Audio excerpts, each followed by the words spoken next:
Good morning, students. Today we will going to discuss the definitions of chapter number 8, that is getting to know plants, and this will be covered as an summary of this chapter also. So first of all, the first definition that we cover in this chapter, that is what are plants. So what are plants? Plants are that group of living things that uses sunlight to make their food, and most plants have leaves, stem, roots and flowers, fruits, etc. And whatever the things, there are about 25,000 types of plants, and all the things like grasses, vegetables, ferns, mosses, trees and plants, these all are the categories of the plants only. Now coming to the second definition, that is chlorophyll.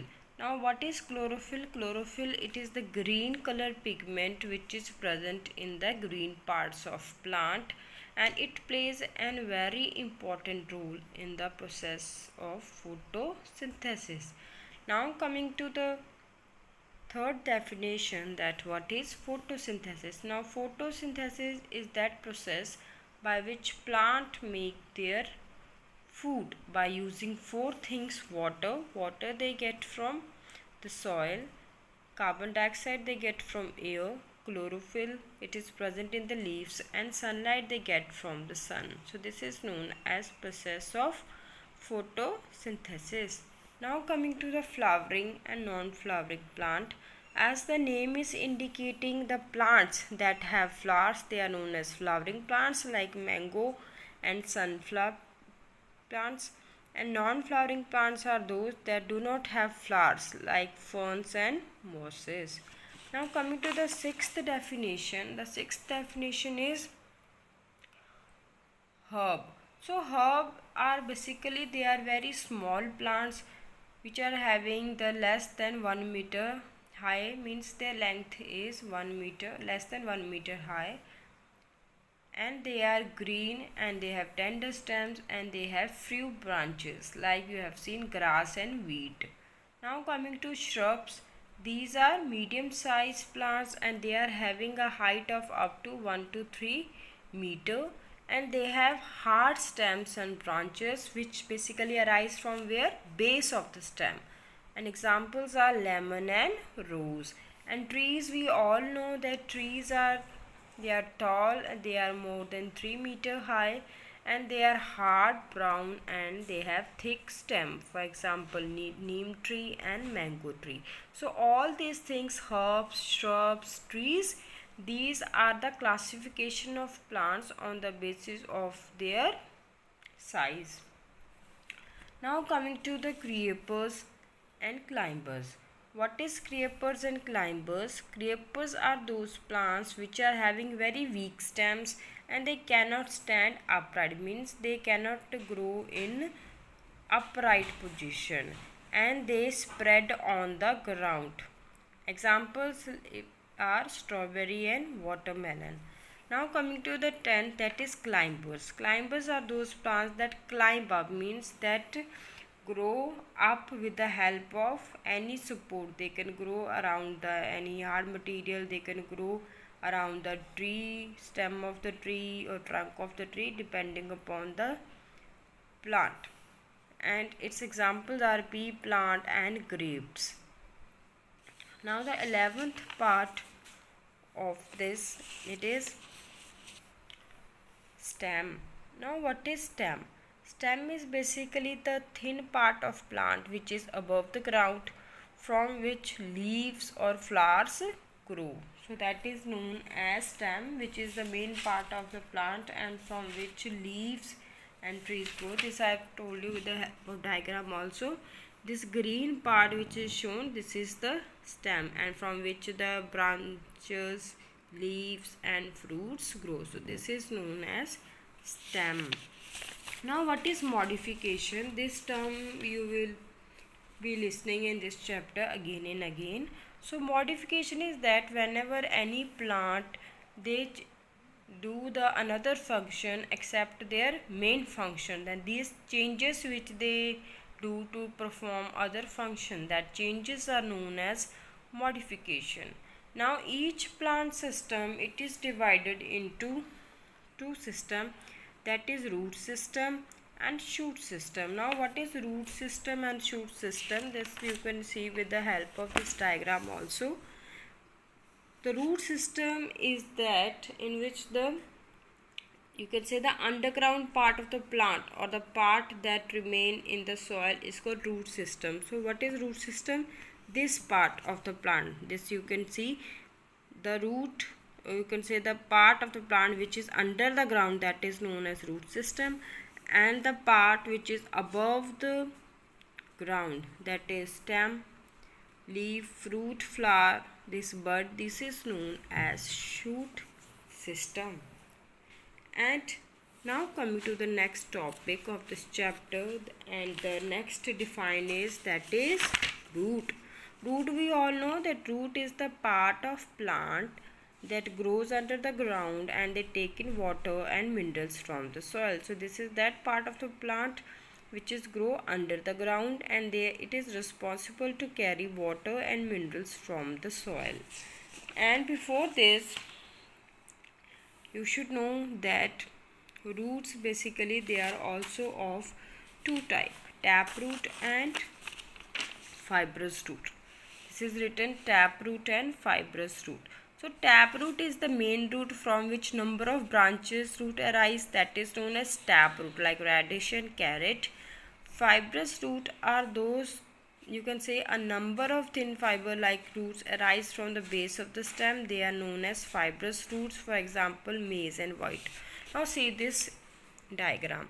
This is the diagram for taproot and fibrous root. So in taproot there is a main root, this is main root, and from which the many small roots arises. And in fibrous root there is from the base, this is the basis of stem, there are many fiber like root structure arise. So this is known as fibrous root. Now coming to the leaf. So what is leaf? Basically leaf is a flat green outgrowth from the stem of the plant, and they are primary site for photosynthesis. So this is the flat green structure which arise from where? From the stem of the plant, and they are basically primary site for the process of photosynthesis. So before studying the structure of the leaf, you should know that what is venation. So venation is simply the arrangement of veins in a leaf is known as venation. What do you mean by arrangement of leaves here?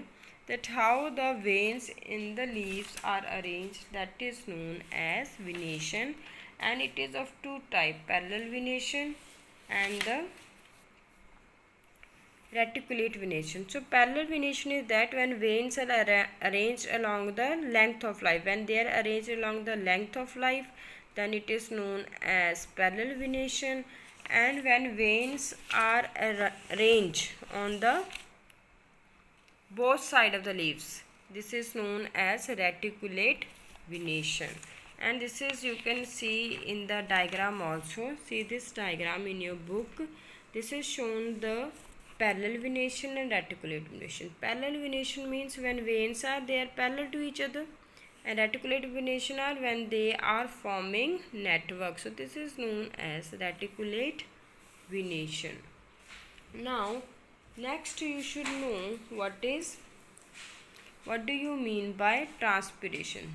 Transpiration, as we all know, that it is that process by which plant release water from the plant through the stomata. Means when the plants release water through the stomata, that process is known as transpiration.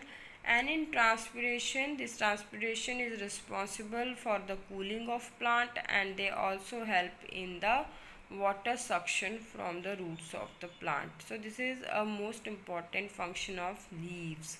Now coming to stomata, as I have told you, these are the very tiny pores which are present underside of leaves. Underside of leaves means they are present on the underside, backside area of the leaves. Now what is glucose and starch? Basically glucose and starch, these are the food of the plant. So when the food is prepared in plant, it is in the form of sugar, that is known as glucose. And when extra food which is not required by plant and it is stored in different parts of the plant, then it is known as starch. So basically starch is the stored food of the plant, and starch can be stored in the stems also, and it can be stored in the leaves also, and it can be stored in the other parts of the plant also. Now what is flower? So flower is the most attractive part of the flowering plant, and that is known as flower. And flower are of various types, they are of different colors, and they are having different kind of smells also depending upon the type of flower. Now flower are having the two main parts. They are having many parts, but the main two parts are their female and the male part of the flower. So what is the female part of the flower? That is pistil, and male part of the flower, it is known as stamen. So stamen is the male part of the flower, and it is have two parts, that is anther and filament. In the same way, the flower is having female part also, which is known as pistil or carpel. Its shape is flask like, and they are having three parts: ovary, style, and stigma. In ovary, the ovules are present. Now I will show you with the help of diagram also. See, this is the diagram of carpel or pistil, and they are having three parts: ovary, style, and stigma. In the same way, stamen, this is stamen, and it is having two parts, that is filament, and this is anther. Now coming to the next, that is what is pollination. So pollination is that process when pollen grains are transferred from anther to stigma of same flower or different flower of either plant. So as I have shown you the diagram of this carpel and stamen. So what is the pollination? When pollen grains, these are the small dots which I am showing, these are the pollen grains, when they transfer from anther of the stamen to the stigma of the pistil or carpel, then this process is known as pollination. Pollination can occur in a same kind of flower also, and they can occur in different type of flower also. Now coming to the last, that is pollen grains. As I am telling you, these are the very small microscopic body that contain male reproductive cell of the plant. This I told you that when pollination occur, these pollen grains. So pollen grains are, this is the part of stamen. So these are the male reproductive part, which is very small in size, very microscopic size, and when they transfer from this, that is stigma of the carpel, then it is known as pollination. So this is all about the main points of this chapter, and these are the defines that we have covered today.